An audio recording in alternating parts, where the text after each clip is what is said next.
the scheduling criteria. What do you mean by scheduling criteria? Okay.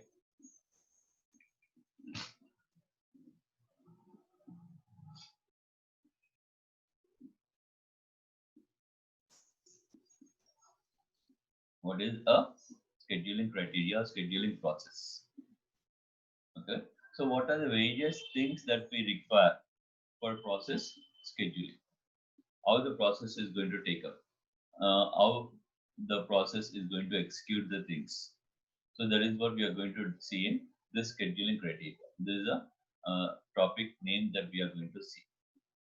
So in this, we have mainly 5 different things that we have to see. Okay. Which out of which first one is what we have already seen yesterday. In the yesterday's class, we have already seen the topic, which is something called as CPU utilization. Yesterday I have explained you what is this CPU utilization. Remember? Anybody remember what is CPU utilization?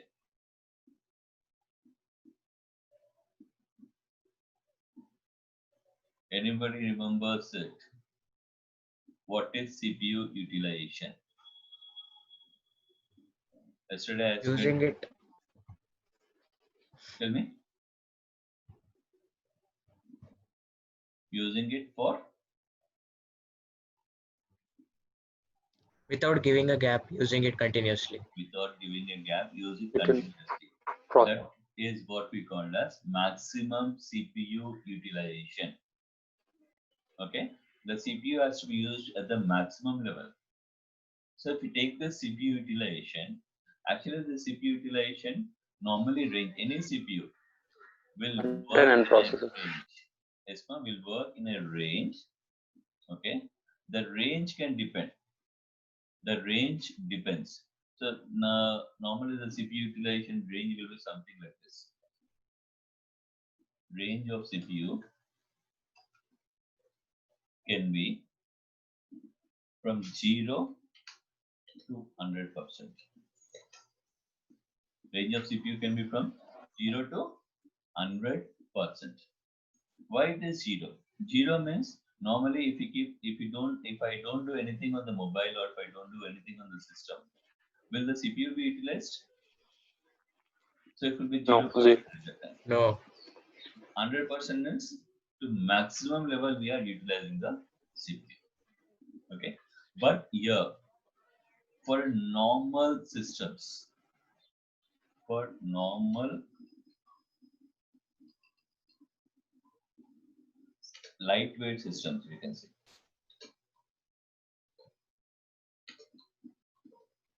CPU will be utilized up to only 40%. For normal lightweight system, CPU will be utilized only up to 40%. Clear? But for heavy load systems, it can be utilized up to 90%. For heavy loaded systems, CPU can be utilized up to 90%. But if you take the range can be from anything from 0 to 100%. For normal systems which we work in a day-to-day work on normal computers, for normal the CPU utilization will be up to 40% only. But if you take heavy systems which work continuously, like servers or anything, the load can be up to 90%. Though it can go up to 100%, but load can be up to 100% only most of the time. I'm saying most of the time. It can go up to 100% also. So that is what is CPU utilization. Clear?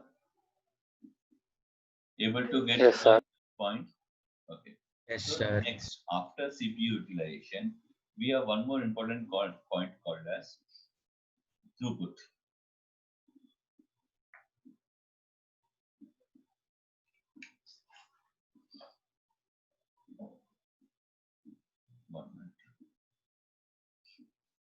We have one more important point called as throughput.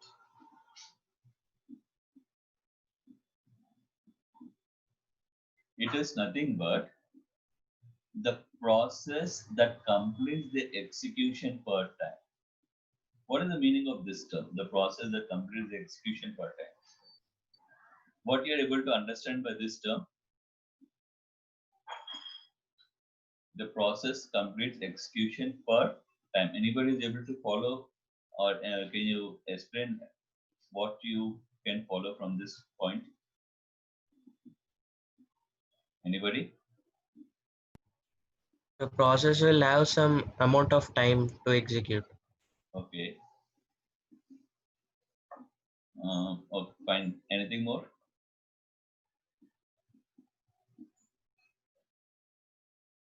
Okay, I'll write one more point additional.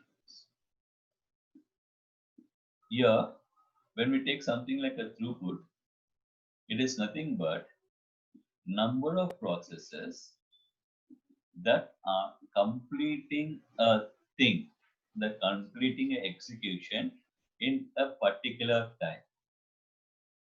Okay, like for example, suppose I'm having 5 processes, and for completing execution of these 5 processes, I take our system takes 2 minutes. 2 minutes for executing the 5 processes.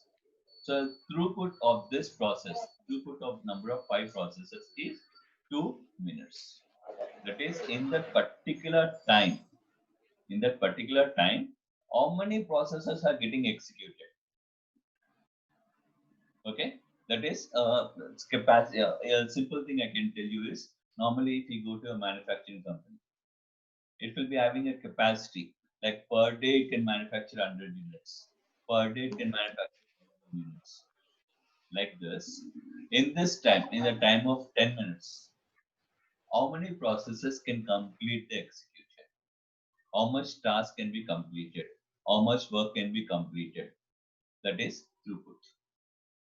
Like for example, if you take the examination will be having for 2 hours or 3 hours. So within this 3 hours of time, how many answers you are able to complete? That is throughput of year, throughput of a student. That is in a time, how many questions can be answered in this 3 hours of time? That is throughput of the student. Clear? Followed this one? Yes, sir. Okay, fine. Yes, sir. Okay. Then after this throughput, we have one more important point. Okay, called as turn around time. What is this turnaround time again? One more important point over here.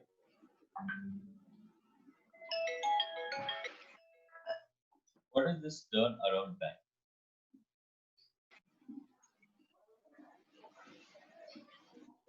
Amount of time to execute a particular process. Throughput is number of processes. Throughput is number of processes are executed in a unit time. Execute in a particular time. Turnaround time is in one process, how much time it will take? One process, how much time it will take to execute? That is.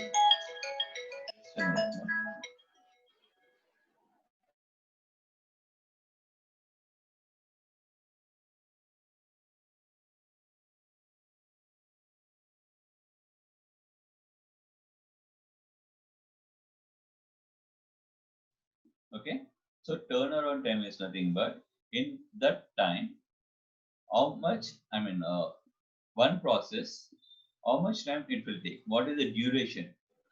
What is the duration it is going to take? So this duration can include many things. This duration can include the waiting time in the ready queue, waiting time in the memory, waiting time in various things.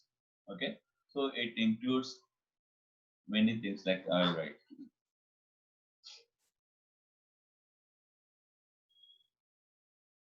So this thing, that is one process to execute how much time it takes. So this includes, suppose the process is coming in waiting in the ready queue, that also has to be calculated. The process is in the input-output queue. That also has to be calculated. The process is in the running state. That also has to be calculated. The process is interrupted. That also has to be calculated. Everything includes turnaround time. Everything is what we call as turnaround time. That is, if I have a process, suppose the process is in 5 seconds for waiting ready queue. The process is in the ready queue for 10 seconds. The process is running in the running state for 10 seconds. So 10 plus 5, total 25 seconds. So turnaround time will be 25 seconds. So running, how much time it is taking to run, how much time it is in the waiting state, how much time is waiting for the input output, how much time it is for any other things, how much time it is getting transferred from one place to another place. Everything includes turnaround time. Clear with this? Yes, sir. Everybody? Followed, ma? Able to follow? Everybody? Yes. Yeah. Then next what we have is, we have one more important thing called as waiting time. You might have understood by the term waiting itself. The meaning of the waiting is amount of time a process is waiting in the ready queue. Simple. There is no complication in this. The time it is waiting to execute. How much time it is taking to execute. How much time it is in the waiting queue. Waiting for another process. That is what we call as waiting time. Clear? It is a straightforward thing. There is nothing in this.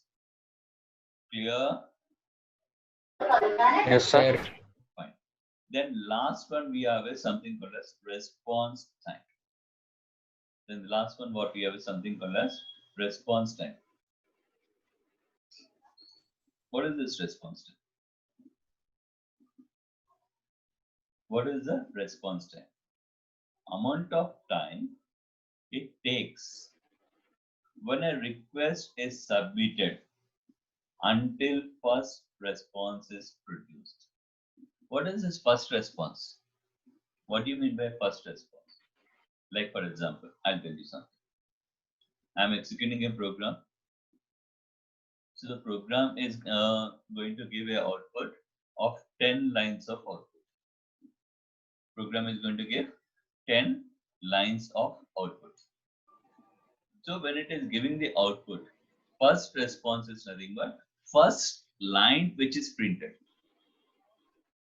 First line which is printed, that is the time it has taken to execute, start executing, and the time it First has line. completed means when it will complete, when it has printed the first line, it might have completed the execution. Yes or no? It will complete the execution is the last line or the first line? First line only it will complete the execution. Once it has completed execution, you can give the output. That is why until the first response is produced. That is the first line which is giving the output, because for computer that milliseconds also matters. From first line to 10th line, it might take 1 or 2 milliseconds. That also matters for computer. That is what is the response time of a computer. Yeah. So if we take in other things, response time is nothing but the time from the submission of a request until it produces. That is the time it has started doing the things. The time it has started doing the things until it has completed the things. Until it has completed to give a first response is what we call as response time. Clear, ma? All are able to follow all these things? Yes, sir. Yes, sir. Everybody able to follow all these things? So these are the 5 criteria that we are going to have when we are scheduling the algorithms, when you are scheduling the things. These are the 5 criteria that we have to remember.